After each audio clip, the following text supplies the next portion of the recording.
Imagine a night where the world's most influential figures gathered under one roof, all for a noble cause. The ballroom at the Fairmont Grand Hotel was breathtaking, with crystal chandeliers shimmering above rows of elegantly dressed attendees. The quiet hum of conversation added to the grandeur of the annual charity gala, which supported a foundation dedicated to helping underprivileged youth. Among the crowd were business moguls, actors, and journalists, all gathered to make a difference.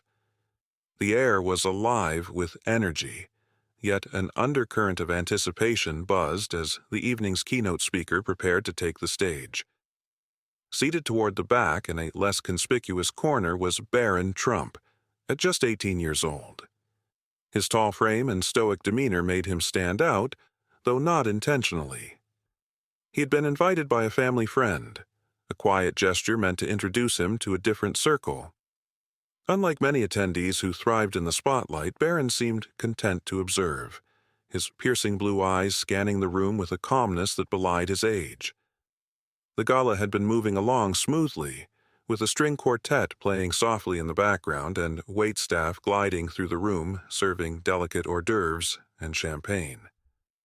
Conversations were warm, and laughter rippled through the crowd. As the night progressed, it became clear that the highlight everyone was waiting for was the speech. The journalist, a celebrated figure in liberal media circles, had been announced weeks earlier as the evening's keynote speaker.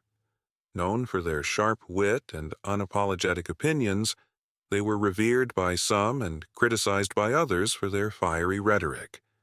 Tonight they promised to deliver an address that would challenge perspectives and ignite thought.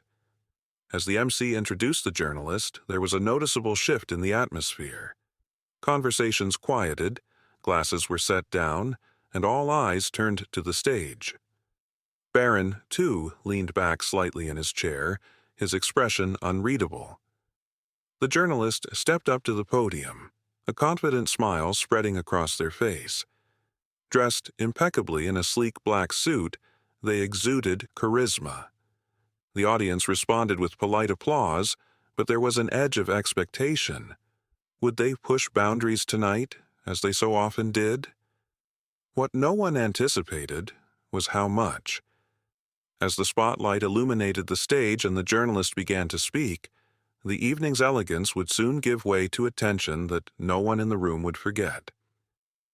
The journalist began with ease, their tone conversational and laced with charm. They joked about the city's infamous traffic and shared a light-hearted anecdote about a past gala mishap involving a toppled champagne tower. Laughter rippled through the audience, breaking some of the initial tension. But soon, their tone shifted. What started as general commentary on politics and culture veered toward a more pointed critique. They referenced well-known political figures, poking fun at their quirks and missteps. Each jab drew chuckles and nods from parts of the crowd, but others exchanged glances, their smiles tightening. Then, the focus landed squarely on Donald Trump. Well, we can't talk about the state of the world without mentioning the man who made orange the new black, the journalist quipped, drawing scattered laughter. Love him or hate him, you have to admit he's the gift that keeps on giving for people like me. The crowd's response was mixed. Some laughed openly, while others shifted uncomfortably in their seats. Barron, sitting quietly at his table, remained still, his expression unreadable. The jokes kept coming, each one sharper than the last. The journalist moved on to Trump's policies, his tweets, even his public appearances. The laughter began to thin out, replaced by a growing sense of unease among the attendees. But the journalist wasn't finished. And of course, they said, pausing for effect, we can't forget his most overlooked legacy, the next generation. I mean, let's talk about Barron. A collective gasp rippled through the room, heads turning toward Barron, who sat motionless, his face now the center of attention. The journalist's tone remained playful, but the words carried a sting. Imagine growing up in a golden tower, surrounded by marble everything, and your dad tweeting about Kofi while the rest of us are just trying to survive Monday mornings. That must have been character building. The attempt at humor fell flat. Some in the crowd chuckled nervously, but most sat in stunned silence. The spotlight of the moment, unasked for and unwelcome, had landed squarely on Barron. But instead of crumbling under the weight of the moment, Barron remained calm, his composure unshaken. What he would do next, however, would leave the entire room reeling. The room seemed to hold its breath, all eyes on Barron Trump, a young man thrust into the spotlight without warning. The journalist's words lingered in the air, heavy and cutting, as the crowd waited for his reaction. But Barron didn't flinch. He didn't shift in his chair or glance around nervously. Instead, he sat perfectly still, his expression calm but unreadable, his hands resting lightly on the edge of the table. The silence grew louder with each passing second. A few people exchanged uneasy glances, their discomfort palpable. Even the journalist seemed to notice the tension, their confident smirk faltering ever so slightly as they glanced toward Barron's table. Perhaps they had expected a laugh or even a dismissive shrug, anything but this quiet defiance. Barron's stillness wasn't born of indifference, it was something else entirely. His presence, understated yet commanding, seemed to grow as the moment stretched on. The room, which moments earlier had been buzzing with conversation and laughter, was now unnervingly quiet. It was as if everyone, even those who had chuckled at the jokes, suddenly realized the weight of what had been said. Barron's silence wasn't just a lack of words, it was a statement in itself. It said, "I hear you, I see you, and I am not moved." A murmur broke the silence as someone near the stage whispered to their companion. The journalist cleared their throat, attempting to regain control of the moment. "Tough crowd," they muttered into the microphone, forcing a laugh that no one echoed. The tension was thick, wrapping around the room like an invisible fog. And then Barron moved. Slowly, deliberately. He pushed back his chair and stood, the soft scrape of the chair legs against the floor the only sound in the room. At just over 6 feet tall, he was an imposing figure, his height matched by an aura of unexpected maturity. He looked out at the crowd, his gaze sweeping the room before settling on the journalist. Barron didn't need to speak yet. His presence alone commanded attention, silencing even the faint whispers at the back of the room. He stepped away from his table and walked toward the stage, each step measured, his posture straight and unwavering. The journalist froze, their earlier confidence evaporating as Barron approached. The crowd watched, their eyes wide with a mix of anticipation and disbelief. No one knew what he would say or do, but one thing was certain. This young man was about to own the moment. As Barron reached the edge of the stage, the crowd's collective gaze followed him. The tension in the air was almost tangible, every second feeling like an eternity. He stopped a few feet away from the podium, standing tall and composed. With a voice steady and deliberate, he spoke, his words cutting through the silence like a blade. "Thank you for your insight," he began, his tone calm but firm. His choice of words caught the journalist and the audience off guard. There was no anger, no trace of indignation, only an eerie sense of control that seemed far beyond his years.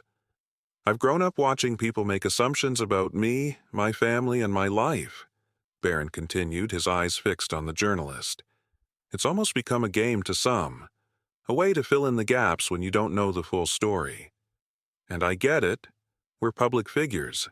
It comes with the territory." The room was silent, captivated by the clarity and maturity in his voice. Even those who had quietly laughed at the earlier jokes now sat motionless, their expressions tinged with unease. "But there's something important that often gets overlooked," Barron said, his tone shifting slightly, a subtle intensity building. Behind every headline, behind every punchline, there's a human being, someone with their own struggles, their own dreams, and their own story. You may think you know me because of who my father is, but you don't. Not really. The journalist, who had been gripping the edge of the podium, now seemed visibly uncomfortable. Barron's words weren't an attack. They were a mirror reflecting back the weight of what had just occurred. "What I've learned," Barron said, pausing for a moment, "is that respect doesn't have to be earned. It should be given freely, especially when you don't know someone's story." A ripple of murmurs ran through the crowd, but Barron wasn't finished. He turned slightly, addressing the audience now as much as the journalist. "We live in a time where it's easy to tear each other down," he said, his voice steady but filled with quiet conviction. "Words have power. They can hurt or they can heal. They can divide or they can unite.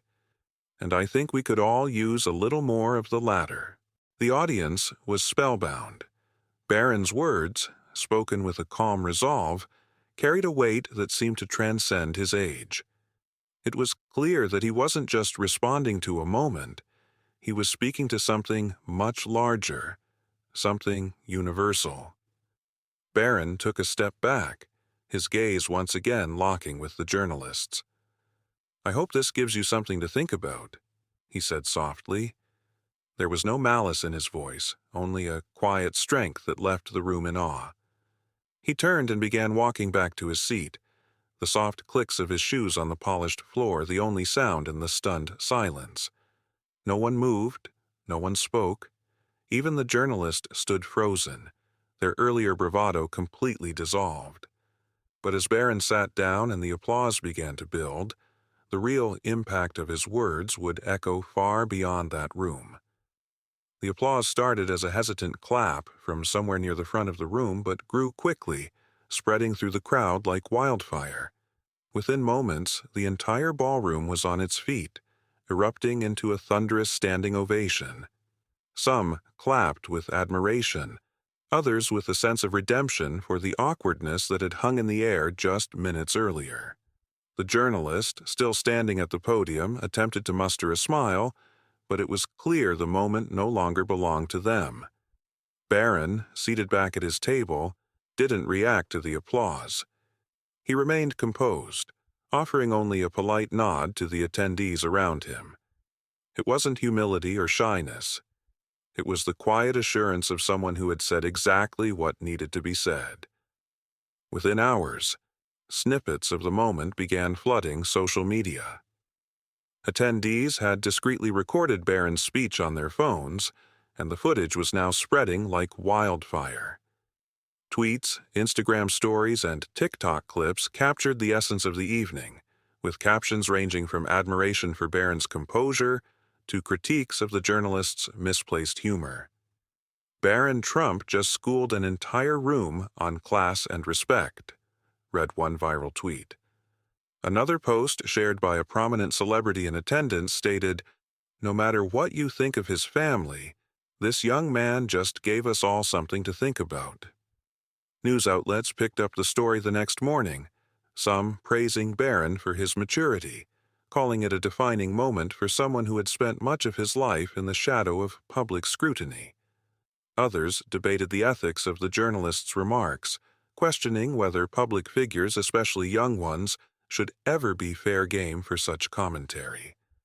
The journalist, for their part, issued a statement the following day. "Comedy and commentary are powerful tools, but they must be wielded responsibly.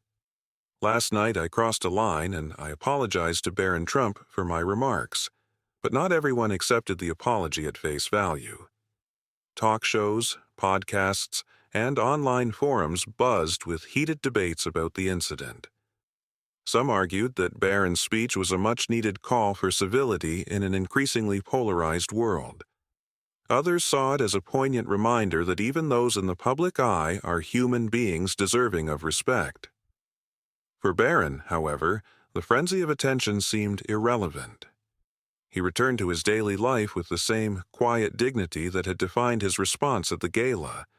Those who knew him said he barely acknowledged the uproar, choosing instead to focus on his studies and personal interests. But while Barron moved on, the lessons from that night lingered, sparking conversations that reached far beyond the ballroom. As the dust settled from the night of the gala, its ripple effects continued to echo far and wide. News outlets eventually moved on to other stories, but the moment lived on in discussions at dinner tables, classrooms, and offices. People dissected the evening not just for its drama, but for the powerful lessons it left behind. Barron's calm and thoughtful response had struck a chord in an age dominated by outrage and instant reactions. His choice to approach the situation with poise and perspective was a refreshing anomaly. Many drew parallels to their own lives, asking themselves how often they paused before reacting, how often they chose words that built instead of words that destroyed. For some, the incident was a wake-up call, highlighting how easy it is to dehumanize others in the name of humor, politics, or entertainment. The journalist's comments were a stark reminder of the power words hold, not just to entertain, but to wound. Parents used the moment as a teaching opportunity for their children. Videos of Barron's speech became a tool in classrooms to discuss respect, empathy, and the importance of standing up for oneself without tearing others down.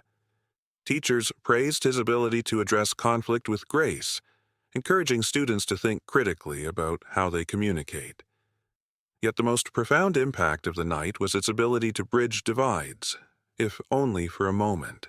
People from different political beliefs and walks of life found themselves united in admiration for Barron's maturity. It wasn't about his last name or his father's legacy.